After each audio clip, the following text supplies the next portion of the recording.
So I was kind of curious to me that some of my family had been invited to the wedding. I'm really fine. I'm resolved with it. It's, our relationship ended. She made the accusation that I had. Aren't we just so happy for them? Well, I'm just telling the whole story. We're just so happy for them, right? That's what we want. Well, I'm just telling my story. Christine said, Dad, to our children, Dad has his soulmate. I'm going to go look for mine. And so I'm like, she says she's found her soulmate, and I'm happy for her for that fact. That's what I was going to say. Okay, I just wasn't sure. Just because I've been angry for 3 years doesn't mean that I can't be happy for them to. Okay, cool. I hope Christine and David can be happy. Robyn displays explicit jealousy at the topic of Christine's wedding.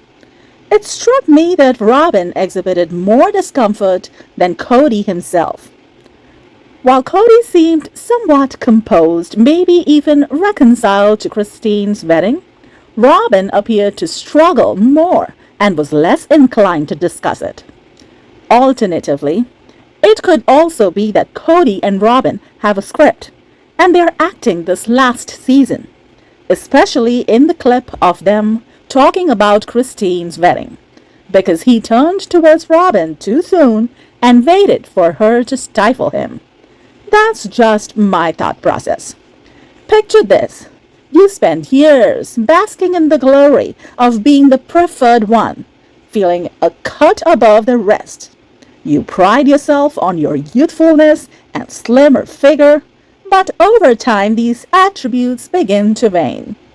In your mind, you've been silently crowning yourself the victor in this unspoken contest, often playing the part of the tearful, wronged party. Suddenly, you're faced with the reality that your so-called rival doesn't even value the contest because the prize, upon closer inspection, is unimpressive, and they recognize they're worthy of much more. Witnessing this individual, whom you deemed your greatest adversary, rejuvenate and radiate happiness, untethered from your influence, is a sight to behold. It's almost poetic justice for Robyn. I think, deep down, Cody is jealous of Christine's happiness and can't get over the fact that she left him. Robyn likely feels a profound hit to her pride, grappling with the fact that Christine has moved on to something seemingly superior. It's hard for her to understand how Christine could have outshined her own situation, which she believed was enviable. It's clear that Christine's familial connections held more significance for Cody and Robyn than her value as a partner. The joy is palpable for Christine, who has now secured a genuinely fulfilling relationship, triumphing in the game of life and love. Robyn hopes they can be happy. Newsflash, Robyn, they are very happy. Robyn says it like Christine needs to force happiness. Forcing fake happiness at the expense of other women and children's heartbreaks is something Robyn has been taped in the act of doing for over 10 plus years. Projecting much, Robyn?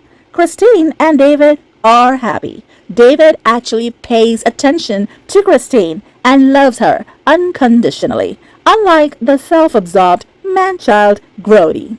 Plus, she handled her split with Grody with so much respect and kindness, which Grody did not deserve. Christine is a very special lady, Robber.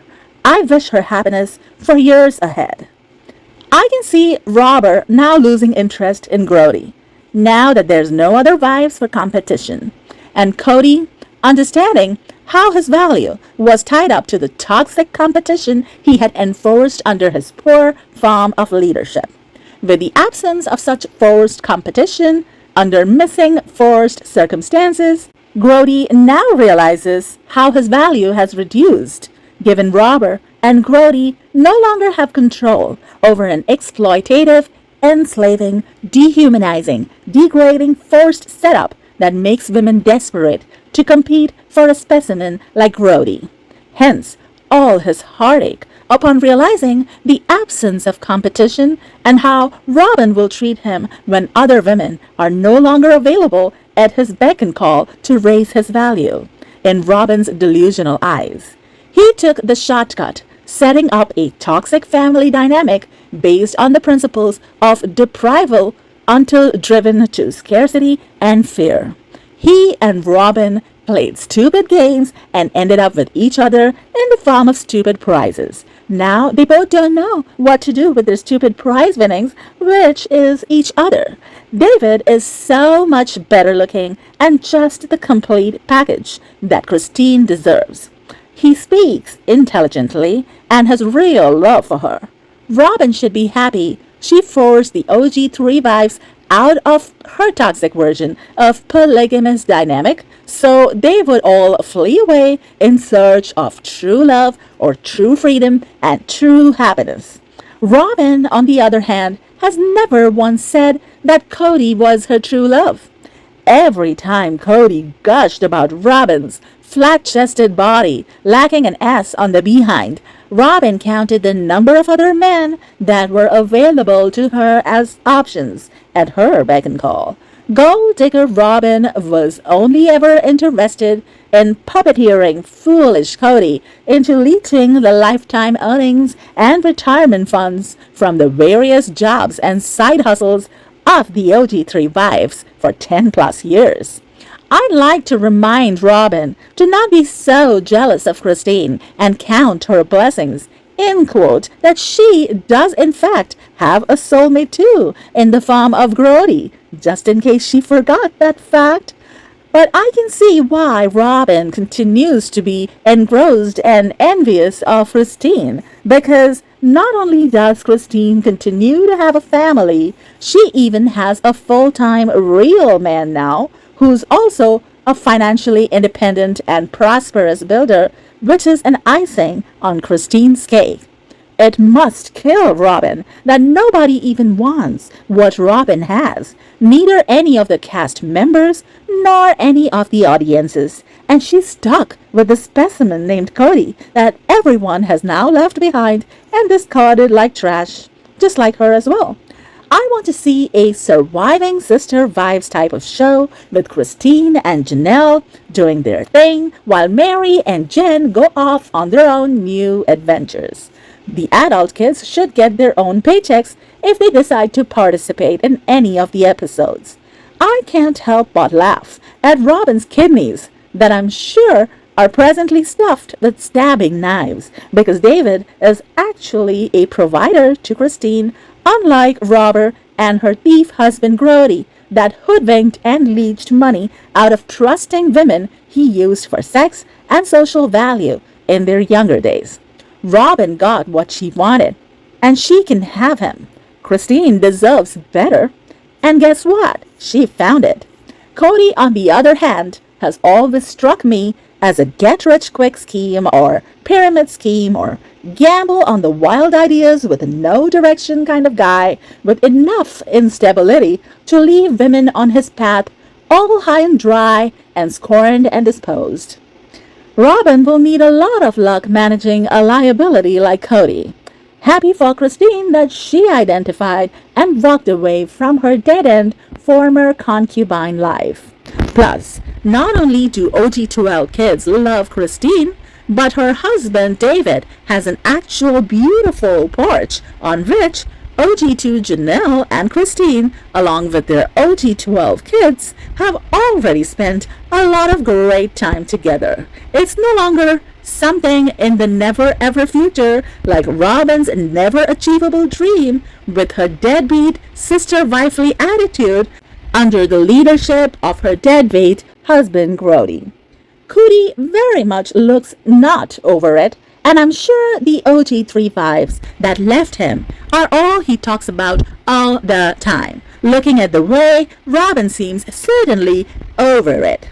Also, Robert and Grody can't digest that Christine's wedding was a much more grander and nicer wedding than Robyn and Grody.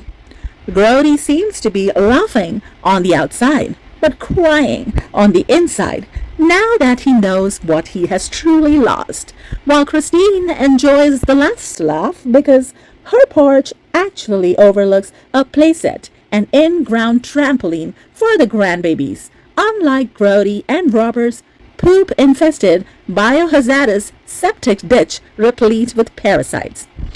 Coyote Pass features a typically dry, muddy area that occasionally collects water, functioning as a retention zone.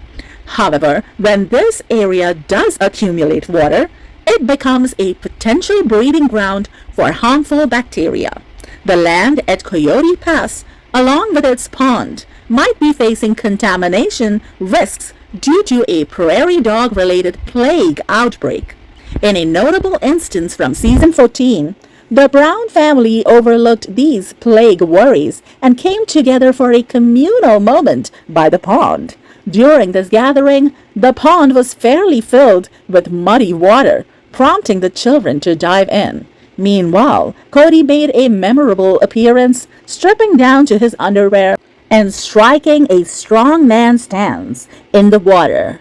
As time passes and the children of the family mature, while the adults become increasingly resentful, it becomes clear that the so-called pond is more than just a body of water. Its true nature, perhaps not even a real pond, stands as a metaphor for the family's dynamics. This representation of something that claims to be one thing, yet requires proper maintenance and care to truly be that, mirrors the state of the Brown family itself.